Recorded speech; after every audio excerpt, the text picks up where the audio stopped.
On this episode of the F1 Chat, the Hungarian F2 report, the F1 report, the Signs report, Oscar Piastri, Mattia Binotto, Esteban Ocon, Rolex, Max Verstappen, and much more.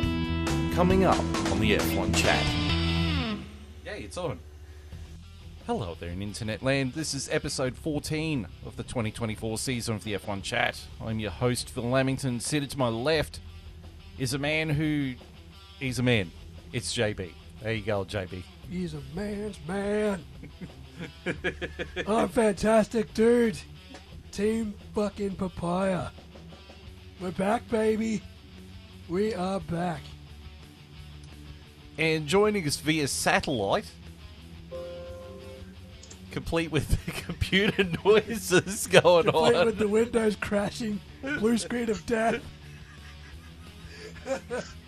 It's Longhorn. How you going? I forgot my computer noise comes through.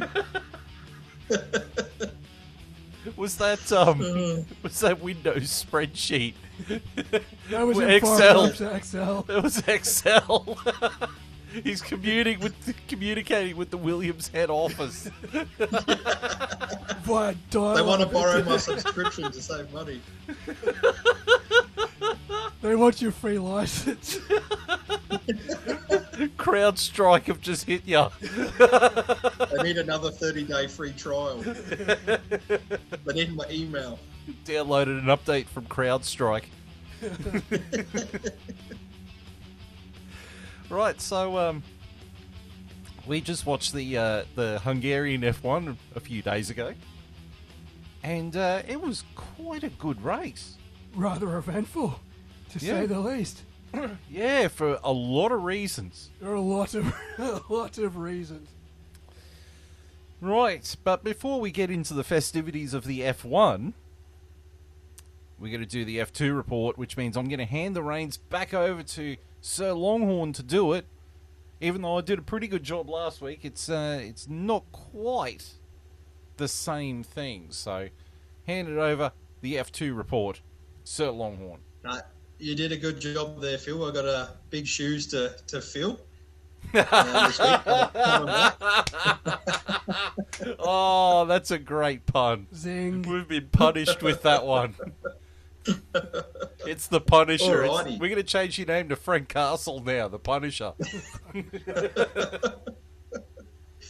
Alrighty, the F2. Alright, we'll start with quali. So, Paul Aaron, the Mercedes junior driver, took pole this week, but unfortunately didn't have the weekend he was hoping for after that.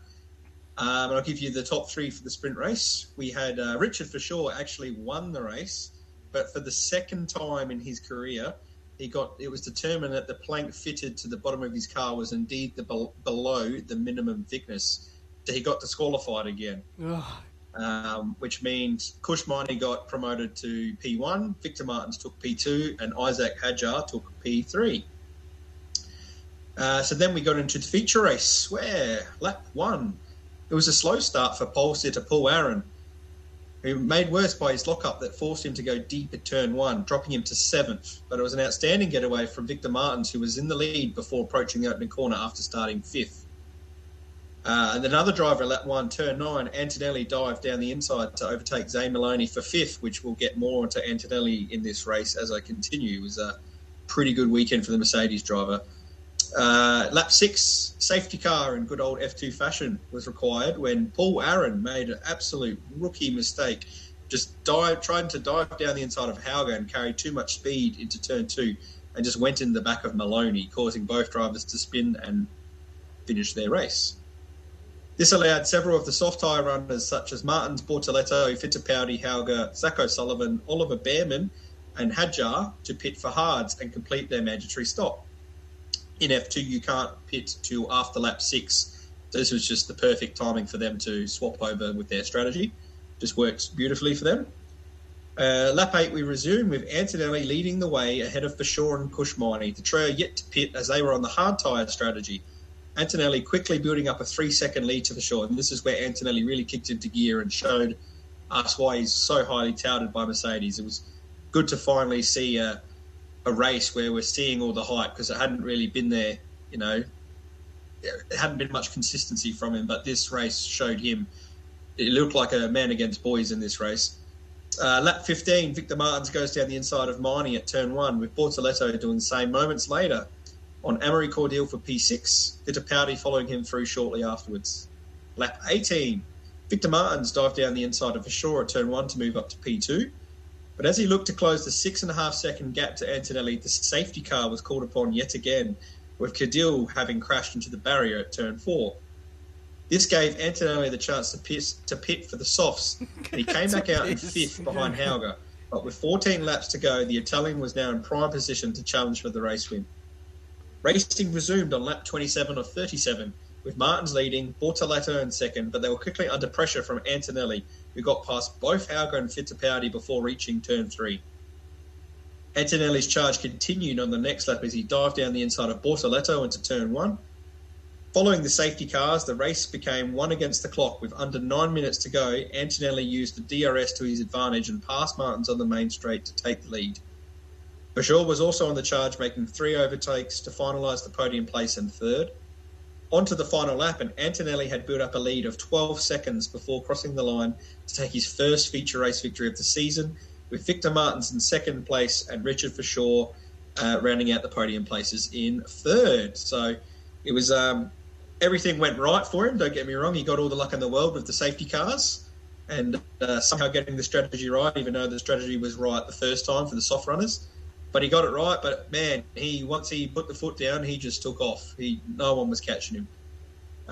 So it was pretty good for him. And we'll move on to the standings. So the top 10 of the F2 after the Hungarian Grand Prix is Isaac Hadjar leading the way with 140 points. We have Paul Aaron in 2nd with 122 points. In 3rd, we have the young McLaren driver, Gabriel Bortoletto, with 110 points. 4th, we have Zane Maloney with 101 points. 5th, Franco Colapinto with 96 points, Williams Academy driver. 6th, Antonelli, so he's moved up into 6th from about 9th with 85 points. 7th, we have Jack Crawford with 84 points. 8th, Dennis Hauger with 79 points. 9, Kush Mondi with 74 points, and 10, Enzo Fittipaldi with 58 points. And that is the F2 report. Tell you what, hand the reins back. That was an excellent report. That was fantastic. I told you, I had big shoes to fill. Mate, unintended. He had the pressure was on, mate, and he slaughtered it. It was good. Yeah, he's good to see Kimi Antonelli's finally done living something. up to the hype a little bit. Yeah, he really did this race. He's still being linked to Mercedes. Yeah, right. I mean, it's about time he started showing something. Yeah, this race was one of those ones where, you look back on the former champions and the former guys that have made the step up. They had races like this in their F2 career. Yeah. And, to see him do it was kind of like, okay, so this is where the hype is coming from. Well, Yeah. I mean, we want to see it more consistently, but at least we've now seen a performance to go, all right, we understand where some hype is coming for this kid. Now, can he put it all together? So, Yes. So Usually hopefully from here on out for the rest of the season. It takes that one result and then it starts rolling. Like, we saw it with Max Verstappen when he came into Formula One. We're going to start to see it with Piastri and, it started with Lando. Yep. We'll get to that, but, it usually just takes that one result and it'll start kickstarting. So hopefully this is that next Max Verstappen they're all talking about. Well, it's the same with Lance Stroll. I mean, he had that one big crash in F3, and then he didn't learn from there, and he kept crashing into everyone like the window licker that he is. Yes, and then, But the crashes got better and better. That's right. He had that big, he had the big one in Singapore in practice or qualifying, whatever it was. Yeah. He's had a couple. And the ratio between how big the crash is and how little blame he takes for himself and how little responsibility, it's getting wider and wider. It's really a fantastic thing to watch. It really is great. I mean, people like Latifi have genuinely lost their bloody career for less than this absolute buffoon. Latifi's name is etched into F1 history because we all know what happened after his his famous last crash. The king. The greatest last King crash. Latifi. The greatest final crash in Formula One history, I tell you what. And I mean, now Logan Sargent is going to be losing his seat at Williams, and he has done less damage than Lance Stroll. No, because I played F1 Manager 24 today. Lando Norris was in third, and Logan Sargent locked up and took him out whilst being lapped. So Logan Sargent can go to hell. I was going to say, what mods were you running? How was he in P4? No, he was being lapped by Lando, and he just decided to lock up and take Lando out while he was in P3. And they're like, well, there goes the fucking podium. Well, at least we know the game's realistic. It is realistic because he was like retired in qualifying and stuff too. I'm like, wow, this game's super realistic. I know I just need angry like Max Verstappen radio messages and we'll be sweet. Yeah. After he's been up sim racing till 3 a.m. in the morning. Speaking of angry Max Verstappen messages, it's time for the F1 report. So we're going to hand it over to fucking JB. You guys always do this to me. You give me this fucking F1 report and I've got to go out there and fucking try and save the fucking show. Sometimes they're pretty good and sometimes they're pretty shit. That's a terrible Max Verstappen impression. The 2024 Formula One Hungarian Grand Prix. This actually, Formula One sponsored its own event for once instead of Qatar Airways or Aramco. Blood oil money. Lap 1. Lando Norris starts on pole position alongside McLaren teammate Oscar Piastri. Piastri gets the jump on Lando to lead the Grand Prix into turn 1. Max Verstappen is pushed wide by Lando Norris as the Red Bull driver gets into second place regardless. Lap 3, Carlos Sainz passes Fernando Alonso for 6th. Lap 4, Max Verstappen is told by his team to let Lando Norris back past as the FIA investigates his first lap pass that is going to be deemed illegal. Lap 7, Alex Albon and Kevin Magnussen pit early. Lap 8, Fernando Alonso and Daniel Ricciardo pit. Lap 17, Lewis Hamilton pits for hard tyres. Lap 18, Lando Norris pits for hard tyres. Behind him, Lewis Hamilton passes Yuki Tsunoda for 6th. Lap 19, Oscar Piastri pits for hard tyres from the lead of the race. Lap 21, Max Verstappen and Carlos Sainz pit for hard tyres. Lap 23, Charles Leclerc pits for hards. Carlos Sainz passes Sergio Perez for 8th. Lap 29, Sergio Perez pits for mediums. Lap 31, Sergio Perez passes Kevin Magnussen for 11th. Lap 35, Pierre Gasly retires from the race in his Alpine with a hydraulic leak. Max Verstappen tries to pass Lewis Hamilton around the outside of turn 2, but he runs wide and doesn't get the position. Lap 41, Lewis Hamilton and Charles Leclerc pit for hard tyres. Lap 45, Lando Norris pits for a roaded set of medium tyres. Lap 47, Oscar Piastri pits for a set of scrubbed mediums as well. Carlos Sainz follows him in for medium tyres of his own. Lap 49, Lando Norris is asked by McLaren to re-establish the running order and let Piastri back into the lead of the Grand Prix. Lap 50, Max Verstappen pits for a fresh set of medium tyres. Lap 57, Max Verstappen passes Charles Leclerc for 4th. Lap 63, Max Verstappen locks up into turn 1 and slides into Lewis Hamilton, his Red Bull launching into the air and landing hard, but he somehow avoids damage as Charles Leclerc passes Max for 4th. Lap 68, Lando Norris finally and reluctantly gives up the race lead to Oscar Piastri after the team begs him to follow the order. In lap 70, Oscar Piastri wins the Hungarian Grand Prix from Lando Norris in a McLaren 1-2. Lewis Hamilton gets 3rd position, bagging his 200th career podium. George Russell gets fastest lap, and Oscar Piastri gets driver of the day.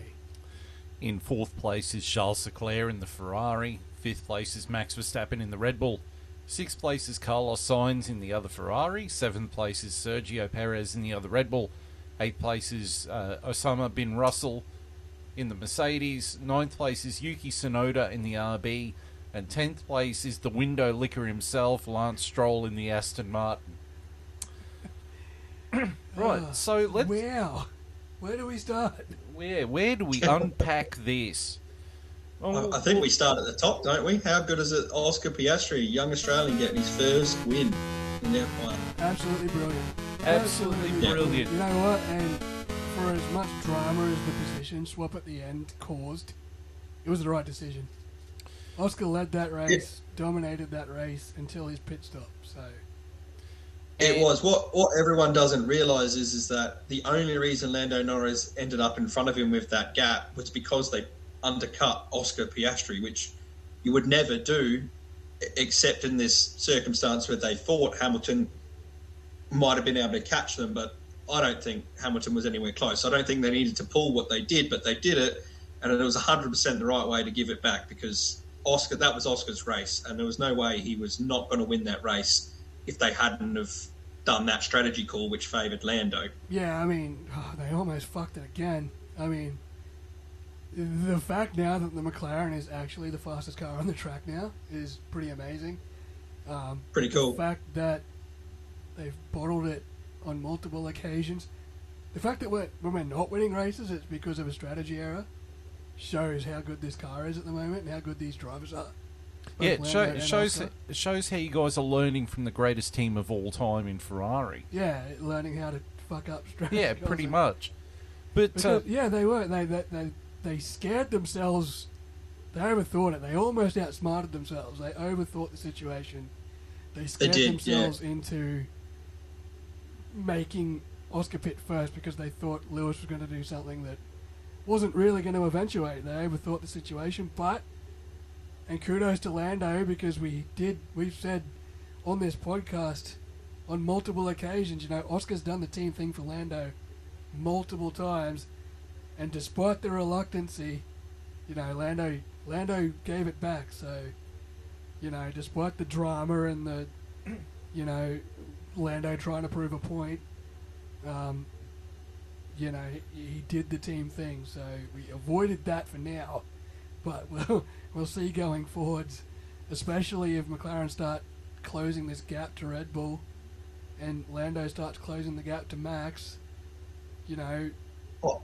There's a 100% actually crazy. Going. Like, McLaren could win the constructors this year. Yeah. And Lando Norris could be drivers' champion. Like, how quickly this turned around is still beyond me. Like, how this car just hit the ground running as soon as those first upgrades came, to the fact now that it's the fastest car on the grid, and we could potentially be winning silverware this year. Like, it is insane. But they also show the inexperience of getting the strategy calls wrong, of, having to rectify things on track that they shouldn't have to rectify. So, there's still some teething issues there, but the fact that this team is in this position is, even 2-3 years ago, was completely... Even last year when the upgrades started coming, I didn't think the team would be in this position. I didn't think we might be a contender, but to actually be the fastest car on the grid right now is pretty phenomenal as someone wearing papaya.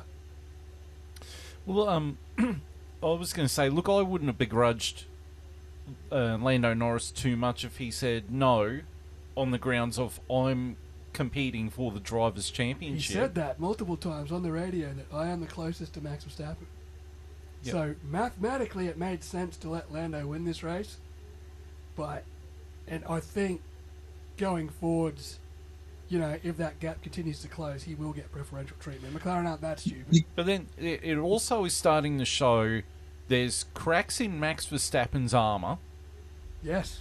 And it's starting to show a ruthless side of Lando Norris. He has actually come out of his shell pretty hard. I mean, I'm not going to say arrogant, but he's got a bit of ego about him now. Yeah. Which you need if you're going to fight for a championship, as long as it's not to the detriment of the team. That's right. Which it could have been today, but it wasn't. Yeah. He was at least mature enough for it to not go to his head that much. Yeah, did you hear his comment to Hamilton after the game? And I've never been Hamilton's biggest fan, but all he was trying to do was give them he was giving them a positive comment by saying they were fast, as in Oscar and Lando. And he bit back like, well, you had a fast car 7 years ago. And he was kind of like, Hamilton was kind of like, oh, Whoa. Jesus Christ. Like, yeah, I was a bit taken aback by that too. I'm like, man, he's giving you a compliment. Like, yeah, he man, wasn't, like, I know he you're wasn't wound- inferring anything. Yeah, it's like, man, I know you're wound up, but holy. Yeah, he was just proper wound up. fucking- You and Max have a competition of who's the most wound up. Like, there are a couple of angry boys out there today, and for different reasons. I mean, I'm super happy with how it's turned out. As you said, the turnaround to get to where they are. We've truly got we've definitely got a constructors championship battle this year. The real test will be, can Lando catch Verstappen with Oscar potentially taking points off him? Because it's what McLaren's got going for him is they're getting the car right and they've got such a strong driver pairing. They're definitely going to be in it for the constructors, but will they take too many points off each other where they won't catch Verstappen? Because Verstappen will always be in there to take top points. Yeah. And the only other thing that's going to bite them is as you were saying, is like the amateurish of the strategy call, like that call to pit Lando first. You could see from home they didn't need to do that. They had a 5-second gap to cover in, plus Hamilton was on the hards.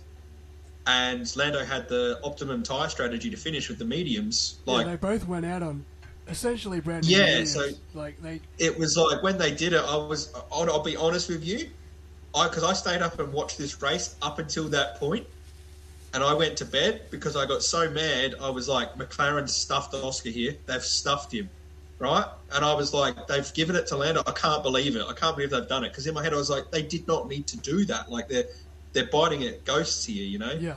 But I'm glad they did the team order thing, but then the other part of me was like, Lando's not going to do it. So I ended up going to bed because I was like, He I can't wasn't watch going to this. do it, man. Like, there was for the longest time, he was not going to do it.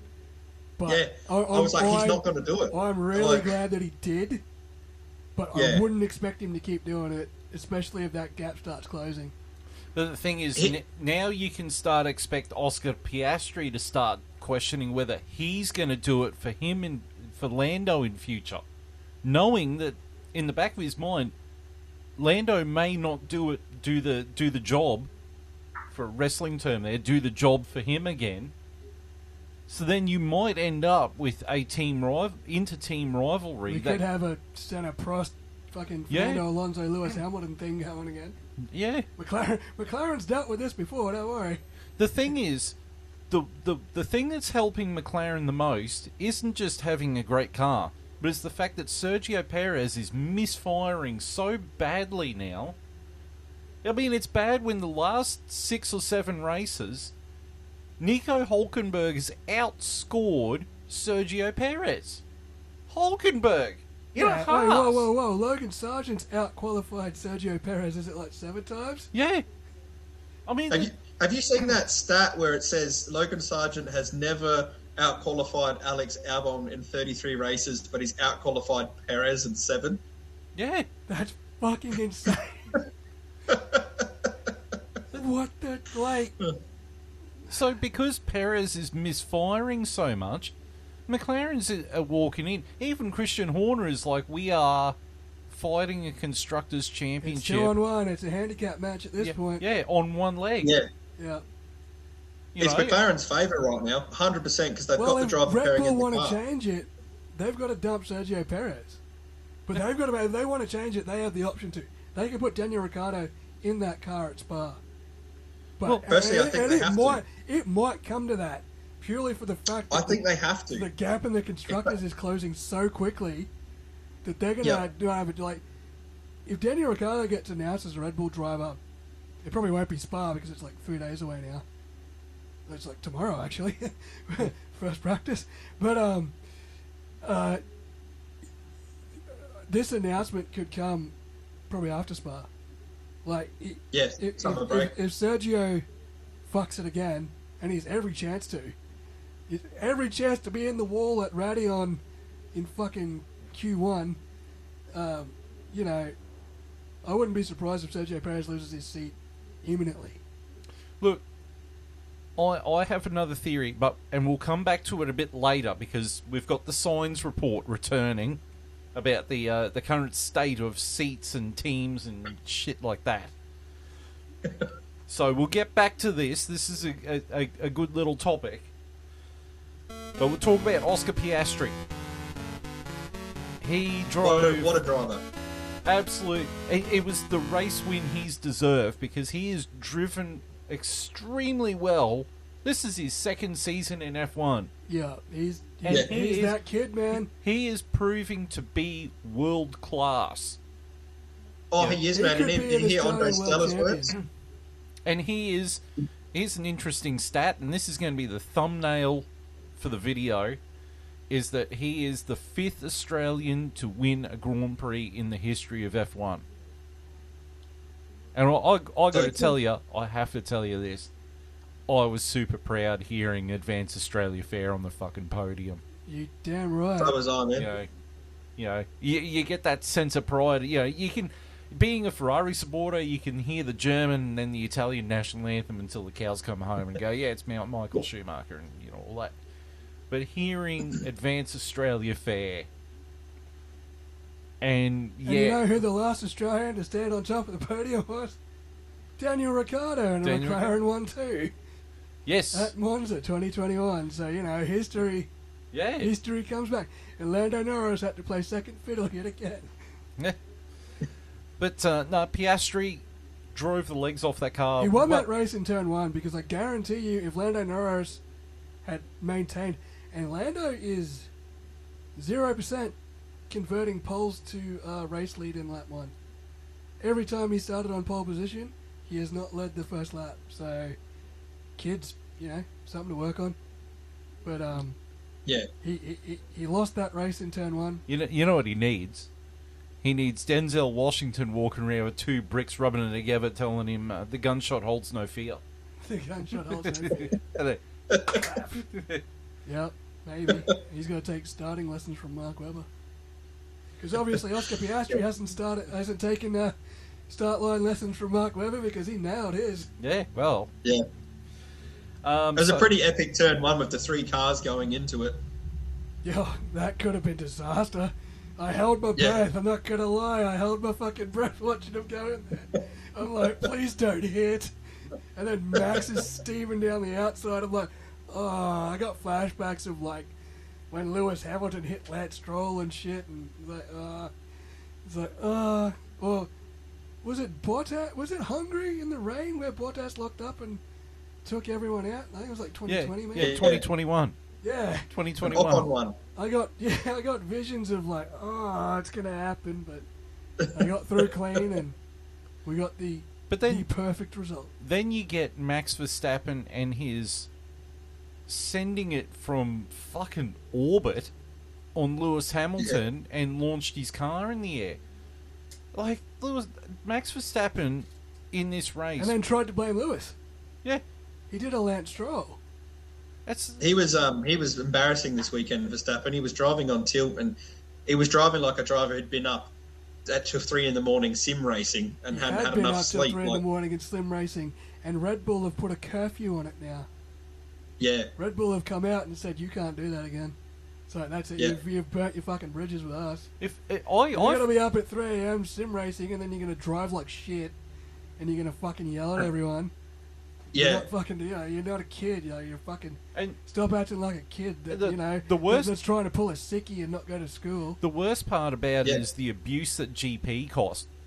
Oh fuck! Like, it was bad this weekend. Yeah, it was pathetic. Like, the car was shit. Like, he was locking the rear brakes, but drive around it. You're a fucking world champion. You're a defending world champion. You're a 3-time world champion, carrying on like you're a 3-time fucking F3 fucking debutant. Lewis Hamilton won a race on 3 wheels. Like, fucking drive around it, man. Yeah. But it was just... Lewis Hamilton never abused his team like that, No. It's really showing the cracks in Max Verstappen now. It's showing the cracks in Red Bull. Yeah. That too. The whole team. Yeah.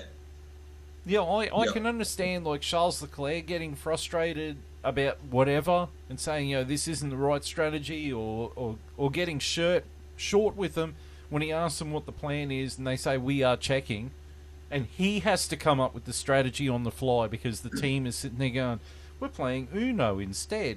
Yeah. I can understand him being frustrated. but Max Verstappen took this to an almightily stupid new level that I don't think we've seen since Juan Pablo Montoya. Since Fernando Alonso. Fernando Alonso. But I mean, he had reasons because the car was like proper dog shit. Yeah, it was a GP2 engine. But this is the fall from grace has begun at Red Bull because it's imploding. Max is pissed off. GP's copping abuse. Sergio Perez is driving like dog shit. Christian Horner still has a cloud over his head because he's got Jos Verstappen and Helmut Marko trying to put every fucking knife in his back. And I'm going to say something right now that's probably going to annoy a few people. I back Christian Horner. Fuck Helmut Marko and fuck Jos Verstappen. Christian Horner, to me, seems like a very straight-up person. We've seen it in Drive to Survive, telling Toto Wolff, change your fucking car. Yeah. Yeah, he seems like a straight shooter, and he has to put up with all this bullshit going on, and he's just trying to run an F1 team. Yeah. Yeah. I feel absolute just horror for the man. Yeah. Yeah. He's got a fucking... This is like a fucking star imploding into a black hole. Yeah. And he's trying to fucking stop it. He's just trying to play peacemaker at whatever the root cause of this is. They've got to find it because McLaren's gaining and Mercedes is gaining too. Yeah. Right. So we're going to move on. We'll move on to the key drivers. My first key driver was Lando Norris. I mean, he drove an impeccable race as well. He put it on pole. Yeah. I mean, had he led into turn one, they probably wouldn't have swapped positions and he would have won the race. But yeah, he did great. My next key driver was Lewis Hamilton. As much as I hate giving the guy credit, even though seeing him in the cool down room say, "You guys have got a really fast car," and then copping it from Lando Norris, showing a bit of humility, and then Lando just bites his head off. Yeah, it's like it's a Lewis Hamilton in the twilight of his career trying to be positive and do something to say, hey, you guys, you've got an awesome car. His former team too, like giving props to his former team. And just Lando Norris just shoots him over it. It's just like that was just poor form. That reflects more on Lando. Yeah. Kudos to those. One thing we've seen this weekend, and even Andre Stella come out and said it, he said Oscar Piastri is the wisest person they've got. It showed the tales of two different personalities. One was a world champion for me, and Oscar Piastri's got the world championship mentality and persona about him. The other was Lando Norris, who's got world championship talent, but I'm not sure if he's quite got it yet with his attitude yet. I feel like he's got a little bit of work to do there. He's still a bit immature, a bit like Verstappen was today, like the old Verstappen, which we're starting to see come out. But for the last few years, Verstappen's really turned himself into a proper statesman of the sport. We're starting to see the toddler throw the toys out the cart at the moment, but that's what he became to be world champion. Oscar's got that. Can Lando do that? That's my thing, is can Lando fix his attitude to become a world champion? Because I feel like his attitude plays into thing where like he fucking overthinks everything and then starts making mistakes and it's going to cost him races. Like he can't become that. I feel like he's got that in him. Like if he starts getting this fucking ego thing, I feel like he could become a Charles Leclerc where he just over pressurizes himself and fucking makes dumb mistakes and costs him races and ultimately championships. So I'm interested too because Oscar's definitely not that guy. Oscar's cool, calm, collected, man. He is, yeah. He has got ice in his veins. Man, I'm so excited to continue to watch this because seeing him win, like Phil said, it gave me some pride, seeing him up there with the flag and the, national anthem, and it just gave me hope, like, this kid's going to do it. This kid's going to win us a world championship in the next 10 years. Have a world champion. It might not be at McLaren because that's going to be the interesting thing in the next few years is how do Lando and Oscar work in the same team because you've got two guys that are good enough to win it. Yeah.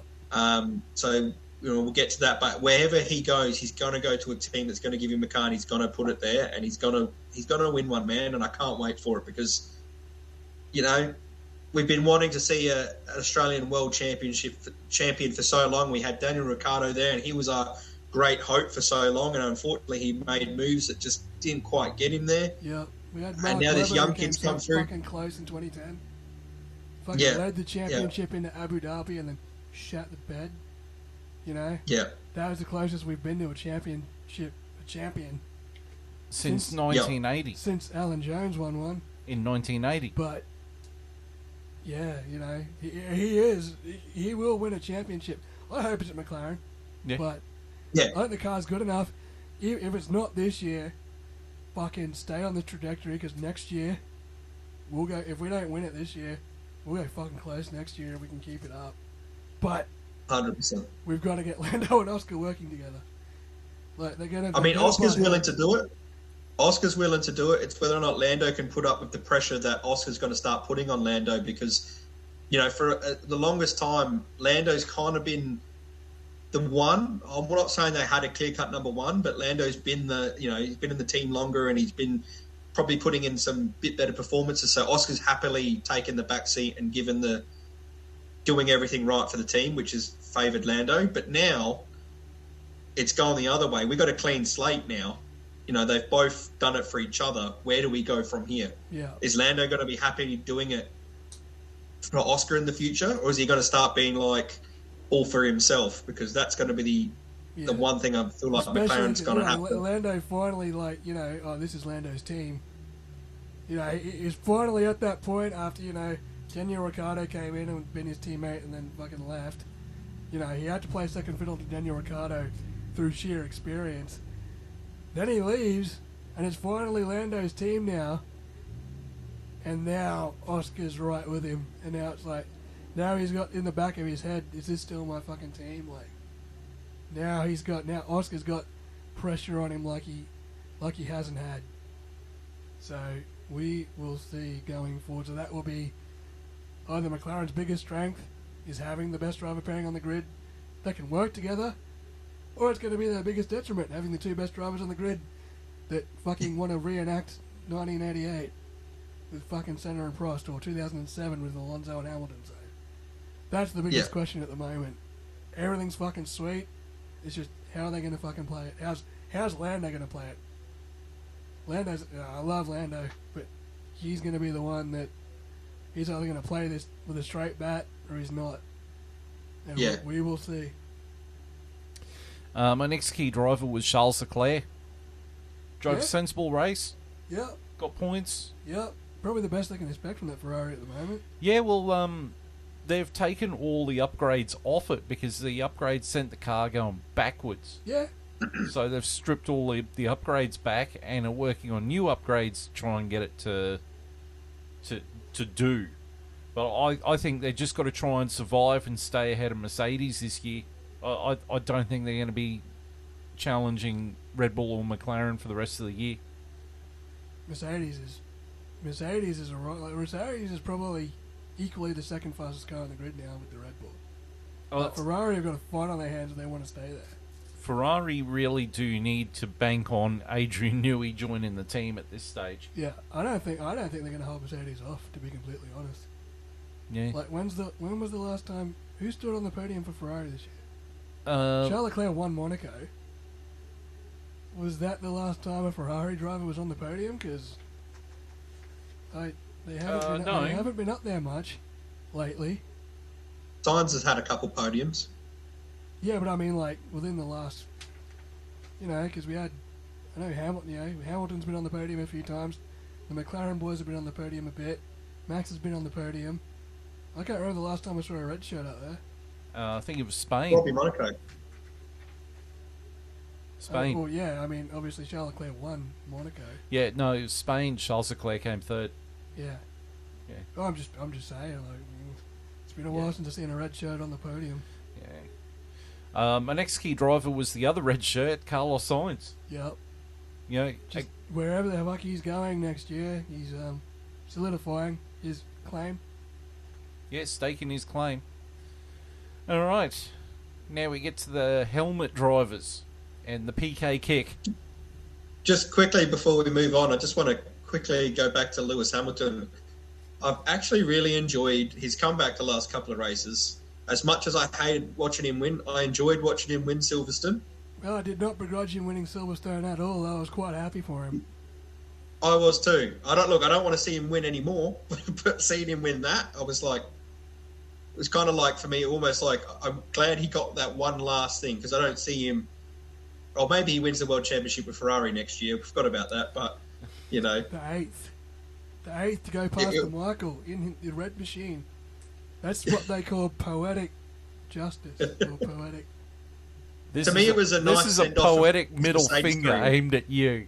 I can read sign language. Here's 8 of them going back at you. No, for as much as I've ragged on Lewis and his personality and his ego in the past, I was super fucking stoked for him to win Silverstone, and I really liked his attitude getting the podium in Hungary.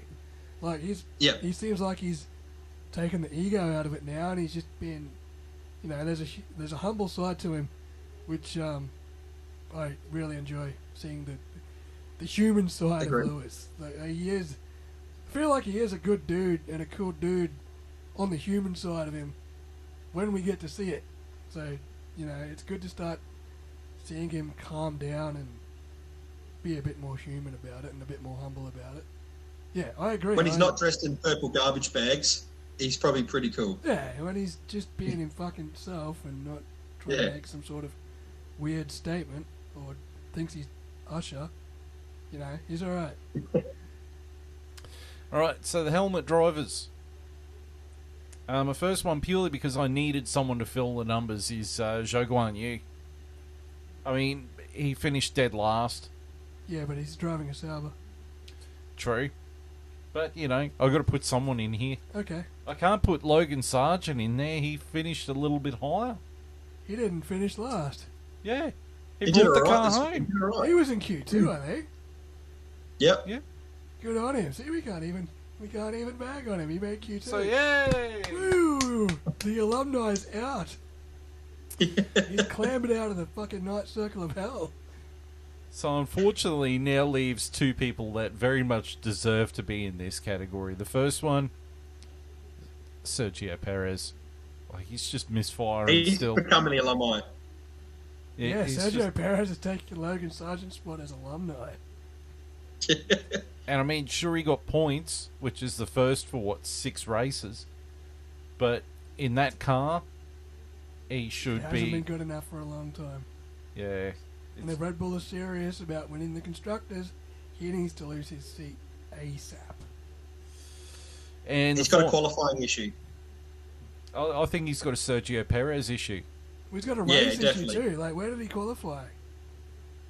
19th, something like that. Probably. Yeah, he didn't get out of Q1 because he crashed. Oh, he was 16th, but I think he finished 8th. So you know what? Maybe not the worst drive. At the Hungary, it's not, but the problem is you can't come from 16th in a Red Bull. Yeah, you can't start 16th in a Red Bull. You shouldn't be starting 16th in a Red Bull. If you're not in the top 5 in a Red Bull, you're not doing your fucking job, right? Exactly. Yeah.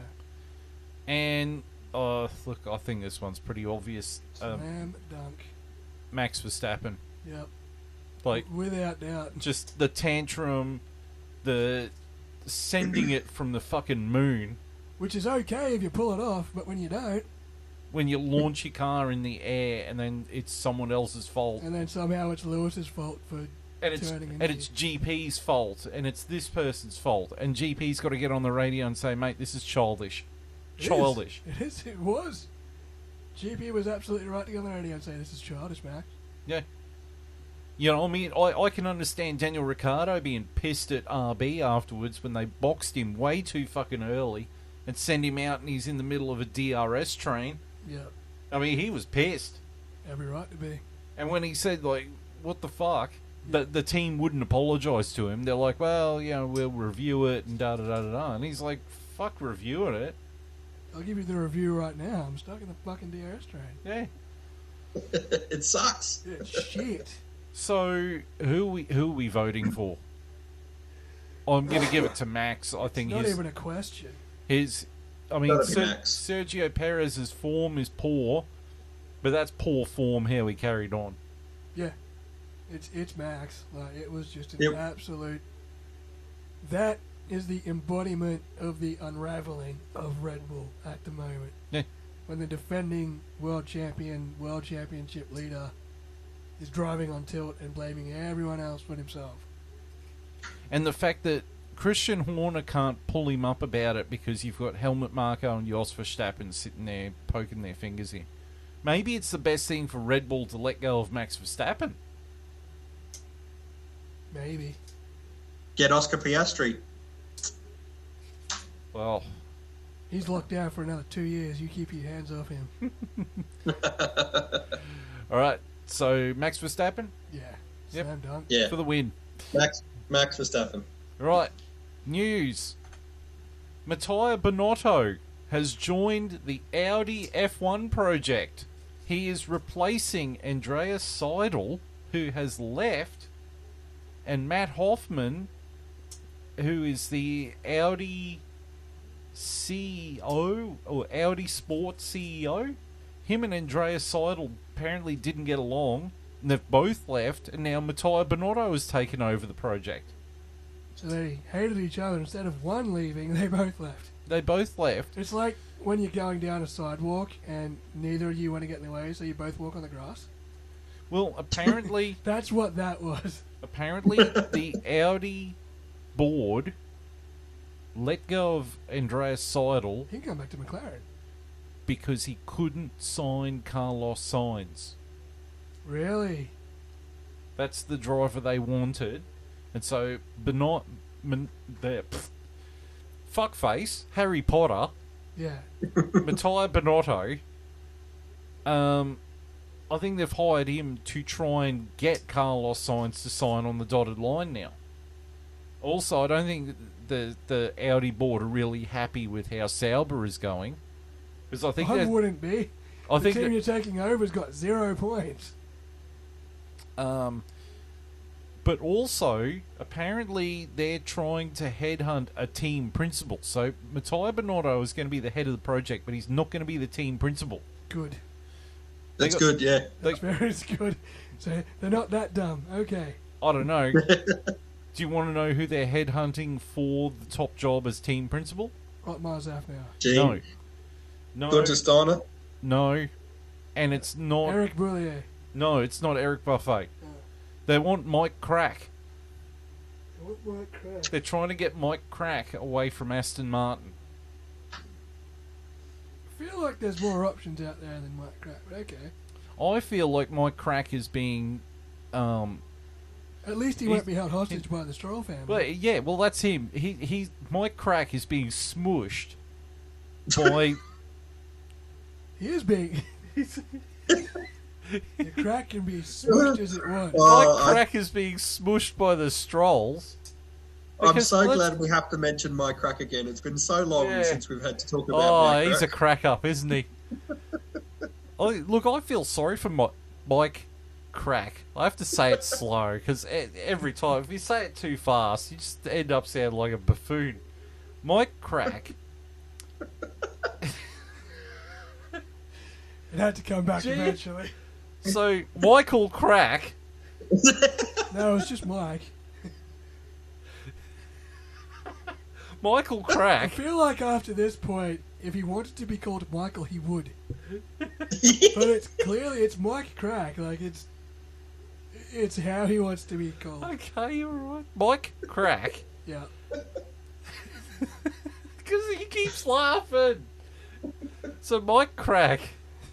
You're just making me say it over and over again, you bastards. He just wants to get out of... I mean, it'll be the best for him, getting out of that environment. Yeah, well, I mean... He wouldn't be held fucking hostage by the Lance and Lawrence.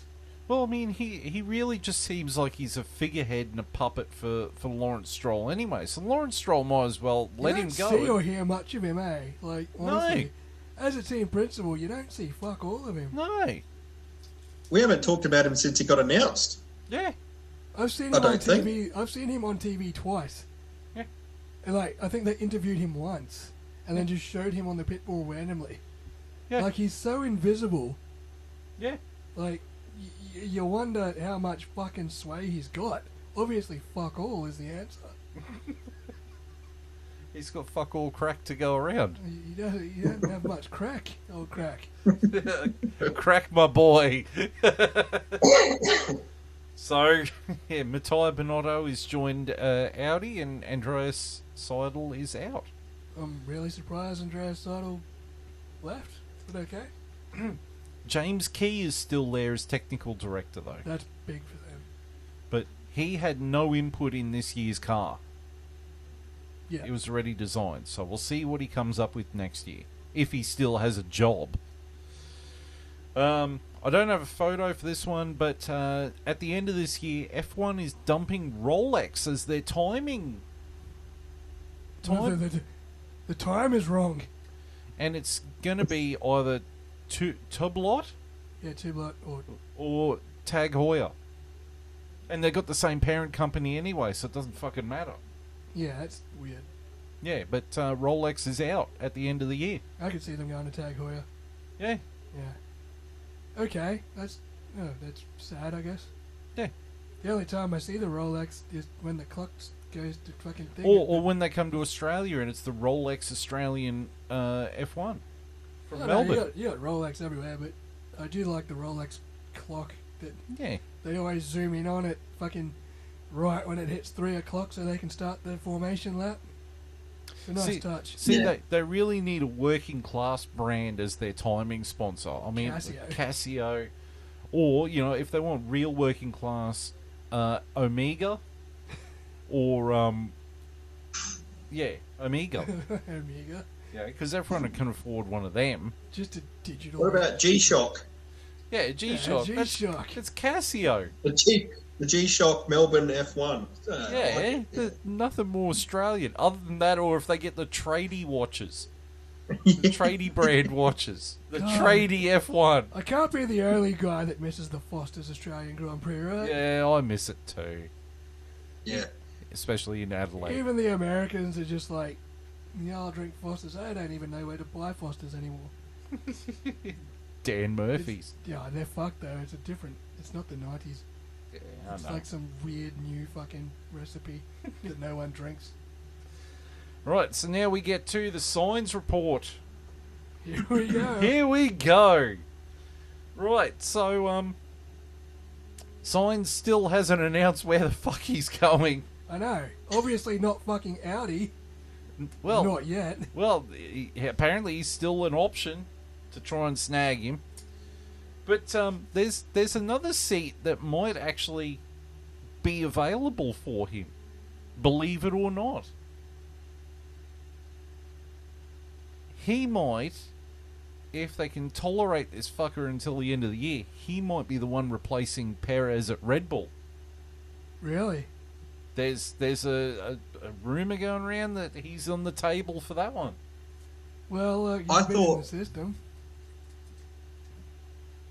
I thought though that the reason they weren't looking at him because there was a lot of animosity and toxicity going on with the two fathers, the Sainz father and Verstappen. Well, Verstappen in the same camp. It was too much. Do you think that maybe Christian Horner's like, okay, if I sign Carlos Sainz, I could probably get rid of both the fucking fathers out of my fucking team in one swoop. I can get rid of Jos Verstappen yabbering in my ear, and I can get rid of Carlos Sainz Sr. yabbering in my ear by signing him. Just fist fight in the car park and get it over with, boys. Yeah. Just do a tag team match. Yeah, the Sainz versus the Verstappens, and the winners can fucking shut the fuck up. The losers can shut the fuck up, and the winners can do it. Man, they could pay-per-view that, and they could probably make a bunch of money. If Formula One fucking makes it, I'd watch the fuck out of that. Is Helmut Marko going to be the guest referee, though? I reckon Carlos Sainz would flog the fuck out of Max, to be honest. Yeah. But, so there's that, because they've pretty much said that Ricciardo is not going to be going to Red Bull next year. Well, if it's not Ricciardo, it can't be Tsunoda. And it can't obviously be Lawson. Well, they keep hinting that Lawson's going to be going up to the Red Bull team and just skipping RB. He's just going to jump straight in there. I think that's madness. I think Ricciardo I agree. At least half a fucking season in that shit. Yeah, look, if Perez is going to keep misfiring, stick Ricciardo in there. Surely Ricciardo's the option now. And honestly, like for this year, I mean, if you're going to fuck Perez off, it's got to be immediately, and it's got to be Ricciardo that gets that seat for half a year, and then you can talk about Carlos Sainz. Yeah, look, I think a straight swap between Perez and Ricciardo, send him down to RB, send Ricciardo up to the Red Bull after Spa. See how he goes at Spa. Sink or swim. Chuck him in the deep end. I just quoted Dredd. If he doesn't fucking top 5 it, he's done. Yeah, send him to RB, bring Daniel Ricciardo up. Yep, easy. Yep. I don't know if Carlos will go to Red Bull. I don't know. I don't think he will. Fucking toxic there at the moment, and it's starting to implode a bit. Well, then... He'll still have to play second fiddle to Max. Well, then he's... And they're not the best car anymore. Yeah. Exactly. And so the next seat that could be available is the Mercedes seat. It's between him and Antonelli.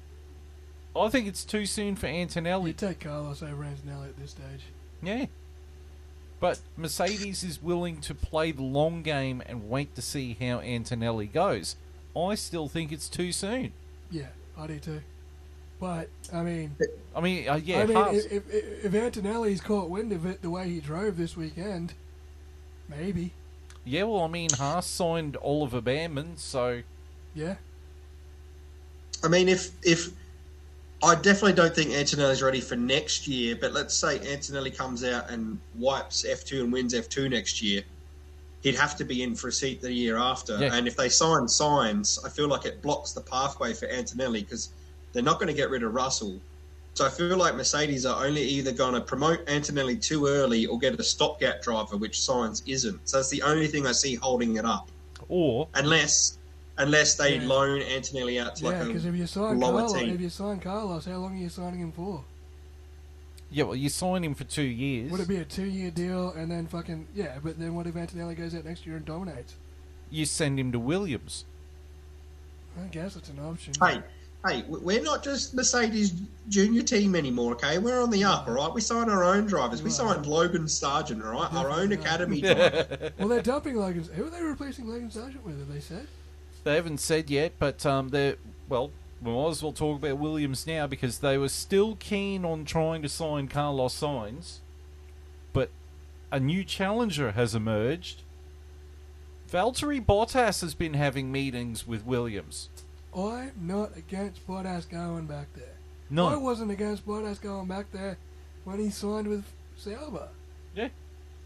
In fact, I thought he was going back there. Obviously, he's made the fucking mistake now of being in the shittest team, but, you know, he could have been part of the resurgence. In fact, Williams' resurgence probably would have been quicker with Valtteri Bottas there. Yeah. So it's a loss on both sides. And would have been cheaper because of all Logan Sargent's fucking smashes last year. There wouldn't have to be a fucking Meccano set every fucking race weekend. Although, he did... I could definitely see Bottas coming back now as well with James Vowles being there, having that connection. Yeah. Yeah. I think it's a very good decision, actually, on both sides if Bottas goes back to Williams. Yeah. Which means Carlos probably shouldn't go there. I guess Carlos' best bet right now probably is that Mercedes seat. But how long are you signing for? All right, so if you sign him for... You can't just sign him for a year, surely. I wouldn't be taking a 1-year option at Mercedes. No. On Carlos' No, it would be a 2-year. It'd have to be 2 years, which means you block Kimi Antonelli regardless. And unless you just take Bottas back to Williams for a year. Yeah. And then fuck Bottas off and put Antonelli into Williams. Put him on a year with the option. Yeah. The next one is Haas. So they've already announced Oliver Behrman. I can't believe they're gonna... They did it. The hot rumour is Ocon is going to Haas next year.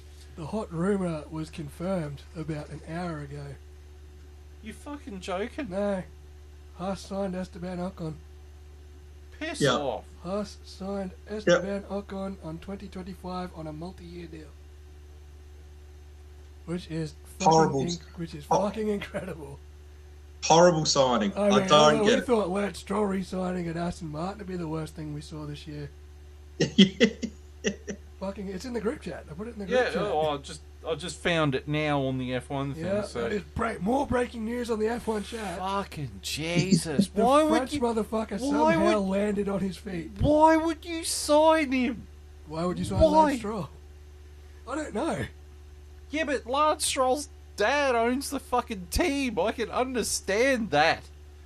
This makes no sense. It doesn't. I don't get it whatsoever. I would have rather them sign Zhou Guan Yu and taken the China money than Ocon. Yeah, well, at least then Gene Haas wouldn't have to piss and moan about, oh, I've got to spend my own money. I mean, what I don't get about this move is you've just signed an up-and-coming rookie, right? Wouldn't you want a mentor driver there with you? Instead, you picked the most selfish driver on the grid. No, driver and Esteban Ocon. That's not funny. No. Who's going to crash into They didn't sign a mentor driver. They signed a mental driver. Oh, fuck. We got the memo wrong. Maybe Ao Komatsu got his English wrong. We have signed a mental driver. Esteban Ocon. No, we said mentor. Fuck. No. Fuck. I thought he said mental. Io's got fucking Oliver Behrman doing wax on, wax off in the car park. Show me sand the floor. I hope he likes fucking... He'll be wax on, wax off in his fucking side pods. You fucking Esteban Ocon beside him, holy. Hope he likes scrubbing rubber tire marks off his side pods. Show me paint the fence. This is how you get rid of Pirelli rubber. It's going to be Mazepin Schumacher again. It's going to be Mazepin Schumacher in those terrible cars again. Like the Haas isn't terrible anymore. I mean, it will be. Yeah, but Esteban will send it backwards. Don't worry about that. Yeah, he'll send it backwards, all right. He'll crash into it. Send it backwards into the fucking wall, baby. Fuck's sake. Yeah, I don't see the hype in this guy. They could have signed Ricardo. Probably. Fuck me. Yeah. So Esteban Ocon. Oh, look! I thought Io Komatsu had some kind of a brain. Clearly, fucking not. Talk about a guy who's outstayed his welcome. Oh, fuck me, Dad. There's been a lot of talented drivers that have lost their seat for less. Somehow Ocon keeps finding his way on the grid. It's like a cat with 9 lives, eh? I don't know why or how. He must be spiking people's drinks or something. What's Robert Schwartzman up to? What's fucking Callum Eilert in IndyCar and driving pretty good? Like, Mick Schumacher. Mick Schumacher. You could fucking get him back in the Ferrari Academy. Well, here's the thing. So everyone's talking about the missing seat at Alpine. It's down to Mick Schumacher and Jack Doohan. It's got to be Jack Doohan. No. Is it going to be Mick? Well, they sent them both out in a car from 2 years ago or 3 years ago or whatever it was. And fucking Mick Schumacher smoked him. Fuck, it's going to be So Mick it looks then. like Mick Schumacher's probably going to get the seat at Alpine. Good luck, Mick. He's got, he's got experience coming through But shit shows. They're fishing for Carlos Sainz too. No. But, and You even wouldn't touch worse, it with a 10-foot even worse is that Alpine is talking about taking up Aston Martin's Mercedes engine supply in 2026 and ditching their own. So they're just going to be... They're going to be running. They're going to be a Mercedes customer team. They're not even going to be running their own fucking engines. Well, go back to being named fucking Renault then, or fucking Lotus. Lotus. Yeah, Lotus is Lotus. What I mean? Not Renault. Fuck. Oh, yeah, look, yeah. I think Mick Schumacher's going to get the nod. But that's up in the air because you got Flavio Briatore, and he can be a ruthless guy. Ask Nelson Piquet Jr. I'd like to know, when Crashgate happened, did Nelson Piquet Jr. give Flavio Briatore the Piquet kick as well, or? He could have. So what happened to the Haas drivers? Hulkenberg's going to Audi. Magnussen's going off the grid. He's going to IndyCar. Magnussen's going to IndyCar. So Magnussen's just leaving. Yeah. He's like, I'm done. It's either that or he's going to endurance. Yeah. Oh, yeah, I can see him in world endurance. Yeah. And he's not upset over it. It's just like, oh, well, I think shit happens. I think he's just run his course. I think he's disillusioned with Formula 1. I think it's just a case of whoever gives him money. At this point. You know? Yeah, go for it. Hello, Esteban Ocon. So then it leaves Audi, Sauber. They've got Hulkenberg. They got Hulkenberg. They've just got Matteo Binotto. They don't have signs yet. Well, maybe Sainz will sign with them. He's going to have to cop a year of being in a shitbox Sauber. Yeah, but he gets to be at ground zero for the new project. And they've got the power unit up and running. Yes. And apparently it's a beast. Yeah. Of course. Audi know how to make a race engine. They dominated the World Endurance Championship for fucking years. So, they know what they're doing. He's going to have the backing of, like, the second biggest manufacturer in Germany. Yeah. Like, it's a good place to be. If he wants to it's either that or Mercedes has got to figure out how to sign him without interrupting Kimi Antonelli, or he goes into the toxic, imploding Death Star that is fucking Red Bull, or he can go to Williams on a long shot, or he can go have 1 year at Sauber, it won't ruin his stock though. Like, I don't think it'll ruin his stock as a driver having a shit year at Sauber, but Audi has got to hit the ground running. Yeah, exactly. But it then depends on how quickly Audi get up and going. Well, if he doesn't take it, who do they sign? Who do they get? They'll find someone. They might take one of their World Endurance. They don't have a World Endurance team anymore. They'll find someone. There's plenty of drivers out there. Yeah, they'll take Drogovic, Mick Schumacher. They'll take someone that's floating around. Yeah. But I mean, I think we can certainly. Like, I don't know, Scott Dixon or someone. I think we can certainly conclude the science report that we still have no fucking idea where it's going to go. No. Concluding the science report, he doesn't know, and we don't fucking know, and he won't fucking tell us. And we broke the news that Esteban Ocon's going to fucking Haas, so that's all we fucking know. That's the science report. Esteban Ocon landed on his feet. Yay. Right, so we're going to move on from the science report. It is now time for the drivers' standings. In first place on 265 points is Max whinging like a bitch Verstappen. Second place is Lando reluctantly handing over the lead Norris in 189 points. Third place is Charles Leclerc on 162 points. Fourth place is Carlos Sainz on 154 points. Fifth place is Oscar Piastri, our boy, on 149 points. He's hunting those Ferrari boys down. Climbing 2 places to 6th is Lewis Hamilton with 125 points. Plummeting down to 7th is Sergio Perez with 124 points. 8th is George Osama bin Russell. George Russell on 116 points.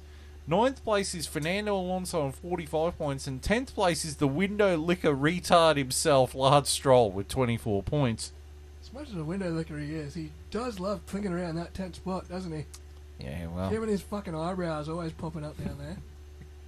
It's a ratio of window licking to jam. Intergalactic levels of window licking. And the team standings in leading the team championship is Red Bull with 389 points. Second place is McLaren with 338 points. Third place is Ferrari with 322 points. Fourth place is Mercedes with 241 points. And then, holy Christ, what a big gap to fifth. Aston Martin with 69 points. 69, nice. Giggity. That's nearly 200 points gap between fourth and fifth. Yeah, but it's a fucking three-way fight for the constructors if Ferrari can pull their finger out. Yeah. Sixth place is RB with 33 points. Seventh place is Haas with 27 points. Eighth place is Alpine with 9 points. Ninth is Williams with 4 points. And 10th is Kick Sauber with precisely fuck all. Right, so that was the Hungarian F1. That was a hell of a weekend. And this has been a hell of an episode. This has been a really good app. I've enjoyed this one. And then we got the last race before the summer break, Spa. Starting tomorrow. It's in the wrong fucking order. It should be the first race after the break. Nah, and now I don't have to wait for it. Well, and I'm home for it. The last 2 races have had weather. Spa had weather. Spa usually has weather. Well, that's going to be the X factor. Will it have weather? I don't know. Whatever suits the McLaren the best. Yeah, Check Sportsbet. What's the odds? What is the odds? I'm putting money on a McLaren win here, boys. Look, I honestly don't think the Ferrari has a hope in Hades of getting on the podium, but who knows? 1998 could happen all over again. Yeah, 11 cars out of the race before turn 1. Yeah, Damon Hill won it in a Jordan. Roman Grosjean isn't here to save you. All I know is Alex Albon should be in a chance for a point this weekend, so The I'm Williams is looking good forward in a to it. straight line if the McLaren doesn't put too much drag on Lando Norris's rear wing. Hey, Will be Sergio fucking good. Sergio Perez is in a good place to not get a point. Is constantly in a fucking place to not get any points. So, yeah, we got Spa. Then we've got a bit of a break. And then we'll see if Sergio Perez keeps his seat. Yeah. It'll probably be a breaking story while we're doing the Dummies Guide to F1. Yes, we've got to get crack-a-lacking on that at some point over the break. Yes.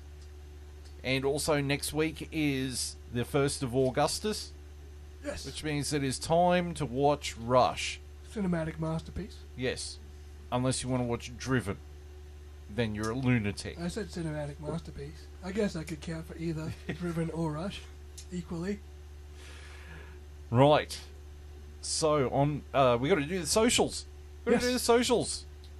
So, you can watch us on YouTube, care of Vindicator 18 channel on the F1 Chat.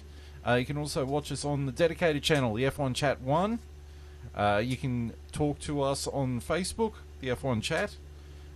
We are on X, the F1 Chat 1. Don't forget the 1. We are on Rumble as the F1 Chat. And we are on the Spotify as the F1 Chat. Hell yeah. Right. So, we'll be back next week with another episode. And it should be a good one. It's Spa. Spa's Spa. usually pretty good. He's the best track on the calendar. It's Looking forward to it. it's the roller coaster ride from hell. So it should be good. On behalf of Longhorn, myself and JB, thank you for tuning in. We will see you next week. Until then, it is goodbye.